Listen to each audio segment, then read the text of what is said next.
Hello friends, welcome to my YouTube channel Dhananjay electrical work. दोस्तों, आज की इस वीडियो में मैं आपको बताने वाला हूं कि किसी सिंगल फेज क्लच मोटर को हम रिवर्स फॉरवर्ड राउंड में टू वे स्विच के द्वारा किस प्रकार चला सकते हैं। तो दोस्तों, वीडियो शुरू करने से पहले मेरी आपसे गुजारिश है कि अगर आपने अभी तक हमारे यूट्यूब चैनल को सब्सक्राइब नहीं किया है तो रेड बटन को क्लिक करके आप हमारे चैनल को सब्सक्राइब कर लीजिए और साथ ही बेल आइकन को भी दबा लीजिए ताकि इसी प्रकार के नए वीडियोस की जानकारी आप तक आसानी से पहुंच सके।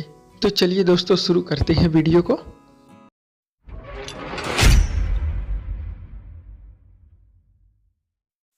तो दोस्तों, ये है हमारे पास single phase clutch motor. Crompton की कंपनी का मोटर है, 2.25 किलोवाट है और इसका एचपी जो है वो 3 एचपी मोटर है और इसका स्पीड जो है वो 1440 आरपीएम स्पीड है। इसमें जो स्टार्ट कैपेसिटर लगता है वो 280 यूएफ का लगता है और रन कैपेसिटर 30 यूएफ का लगता है। कंपनी ने इस मोटर में 16 एम्पियर का एक सर्किट ब्रेकर लगाया है जो ओवर हीटिंग पर ऑटोमेटिक सप्लाई को कट ऑफ कर देता है। इसमें दोस्तों कनेक्शन डायग्राम भी बना है, उसको भी आप देख लीजिए।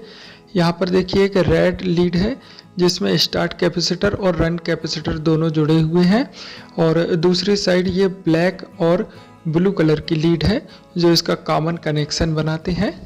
और यहाँ पर लिखा हुआ है दोस्तों, देखिए, to reverse rotation interchange black and red lead, ये इसमें लिखा हुआ है, जिसका मतलब है कि अगर आपको मोटर का रोटेशन चेंज करना है तो रेड और ब्लैक लीड को आपस में इंटरचेंज करना होगा। लेकिन दोस्तों, अगर बार बार हम इसका रोटेशन चेंज करना है तो हम बार बार कनेक्शन को खोलकर ये इंटरचेंज नहीं करेंगे। तो इसलिए दोस्तों हम यहाँ पर मोटर का रोटेशन चेंज करने के लिए टू वे स्विच का यूज करेंगे। इसके लिए हमारे पास 2 टू वे स्विच होनी चाहिए और एक फाइबर बॉक्स जिसमें हम दोनों स्विच को लगाएंगे और इस प्रकार हम दोनों स्विच को इस बॉक्स में फिट कर लेंगे। इसके बाद चलते हैं हम दोस्तों मोटर के कनेक्शन बॉक्स की ओर। इसे हम ओपन कर लेते हैं।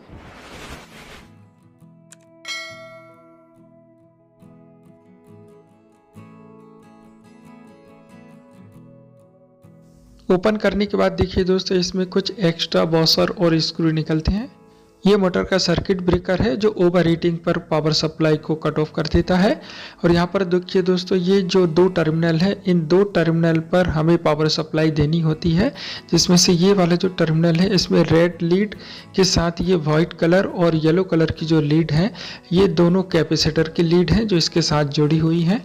और इस दूसरे टर्मिनल पर जो येलो कलर की लीड जॉइंट है, यहाँ से जो पावर सप्लाई है ये सर्किट ब्रेकर में जाती है और सर्किट ब्रेकर से लौट कर ये वाली तीसरे टर्मिनल पर आती है जिसमें ब्लू और ब्लैक कलर की लीड जॉइंट है जो मोटर का कॉमन कनेक्शन है। अब हमें क्या करना है दोस्तों, इस कनेक्शन प्लेट से सभी कनेक्शन को ओपन कर लेना है। दोस्तों, अगर आप इस कनेक्शन के डायग्राम वीडियो देखना चाहते हैं तो मैंने नीचे डिस्क्रिप्शन में इसका लिंक दिया है, वहाँ पर जाकर आप देख सकते हैं। अब यहाँ पर देखिए दोस्तों, हमने इस ब्लैक कलर की लीड में एक एक्स्ट्रा लंबी लीड ब्लैक कलर की ये लीड को जोड़ रखा है और उसी तरह हमने ये रेड कलर की लीड में भी एक लंबी रेड कलर की लीड को जोड़ रखा है। और यहाँ पर दोस्तों मैंने एक येलो कलर की लीड को उस टर्मिनल से जोड़ दिया है जहाँ पर दोनों कैपेसिटर के वायर जुड़े हुए हैं। अब एक ब्लू कलर की लीड को भी हम उसी टर्मिनल से ज्वाइंट करेंगे जहाँ पर हमने ये येलो कलर की लीड को ज्वाइंट किया है।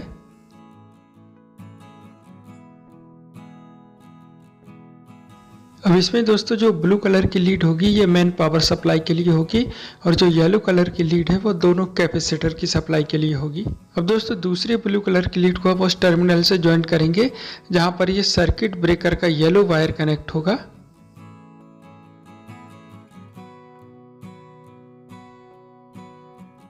और यहाँ पर भी दोस्तों ये ब्लू कलर की लीड जो है वो मेन पावर सप्लाई के लिए होगी और वो इस टर्मिनल से सर्किट ब्रेकर से होते हुए ये कॉमन कनेक्शन तक पहुँचेगी। अब दोस्तों हम इस कनेक्शन प्लेट के तीसरे टर्मिनल के साथ ये ग्रीन कलर की लीड को ज्वाइंट कर देंगे जो मोटर के स्टार्टिंग वाइंडिंग से आया हुआ वायर जो ब्लू कलर का वायर है उसमें सप्लाई देगा। अब दोस्तों यहाँ पर हमें कनेक्शन प्लेट पर जो जो कनेक्शन बनाने थे हमने वो बना लिए हैं और इन सभी कनेक्शंस को बाहर कर लिया है सभी लीडों को। और इसके बाद हम दोनों स्विचेस में कनेक्शन बनाएंगे। तो हमने ये फाइबर बॉक्स को अच्छे से मोटर के ऊपर फिट कर लिया है और आप देख सकते हैं इसमें दोस्तों मैंने एक होल किया हुआ है। इसी होल के द्वारा हम जो लीडें स्विचेस के साथ कनेक्ट करनी है उसको बॉक्स के अंदर करेंगे। अब दोस्तों 2 वे स्विच में हम कनेक्शन कैसे बनाएंगे तो देख लीजिए, ये जो रेड लीड है जो मोटर से आई है ये रनिंग वाइंडिंग की लीड है, जो एक स्विच में हमने ऊपर वाली टर्मिनल से ज्वाइंट किया है, तो वहीं हम इस ऊपर वाली टर्मिनल को दूसरे स्विच के नीचे वाली टर्मिनल से क्रॉस में हम कनेक्ट कर देंगे। और जो ब्लैक कलर की लीड है दोस्तों, ये भी मोटर की रनिंग वाइंडिंग की लीड है, जिसे हम दूसरे स्विच के ऊपर वाली टर्मिनल से ज्वाइंट करेंगे और उसी टर्मिनल को ये पहले वाले स्विच के नीचे वाली टर्मिनल से क्रॉस में कनेक्ट कर देंगे। इसके बाद दोस्तों जो येलो कलर की लीड है ये दोनों कैपेसिटर की लीड है। इस येलो कलर की लीड से दोनों कैपेसिटर में सप्लाई जाती है, तो इस लीड को हम एक स्विच किसी भी एक स्विच के बीच वाले टर्मिनल से ज्वाइंट करेंगे। और जो ग्रीन कलर की लीड है दोस्तों, ये मोटर के स्टार्टिंग वाइंडिंग की लीड है, जिसे हम बचे हुए स्विच के बीच वाली टर्मिनल से कनेक्ट कर देंगे। आई होप दोस्तों जितना कनेक्शन मैंने स्विच पे बता दिया है ये आपको समझ में आ गया हो। अगर इसके बाद भी आपको समझ में नहीं आया तो आप मुझे कमेंट करके पूछिए। इसके बाद दोस्तों समझिए ये स्विच वर्क कैसे करेंगी। और सबसे पहले तो दोस्तों आपको ये समझ लेना है कि ये दोनों स्विच तभी वर्क करेंगी जब ये एक साथ एक ही डायरेक्शन में होंगी, या तो दोनों स्विच ऑफ मोड में होगी या दोनों स्विच ऑन मोड में होगी, तभी ये वर्क करेंगी। अब एग्जांपल के तौर पर समझिए दोस्तों, अगर दोनों स्विच ऑन मोड में है तो जो ब्लैक कलर की लीड है ये इस येलो कलर की लीड से कनेक्ट होगी जो दोनों कैपेसिटर की लीड है।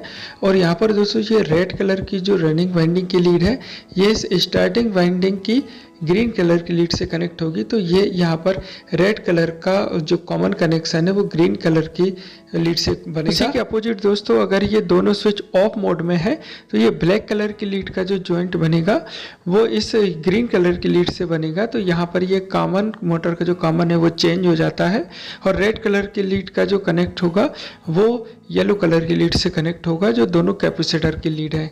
तो कुल मिलाकर दोस्तों बात ये कही जा सकती है कि हम ये 2 वे स्विच के द्वारा मोटर की ब्लैक और रेड लीड को आपस में इंटरचेंज कर देते हैं इस ग्रीन कलर की लीड के साथ। तो अब दोस्तों हम इस बॉक्स को फिट कर देते हैं।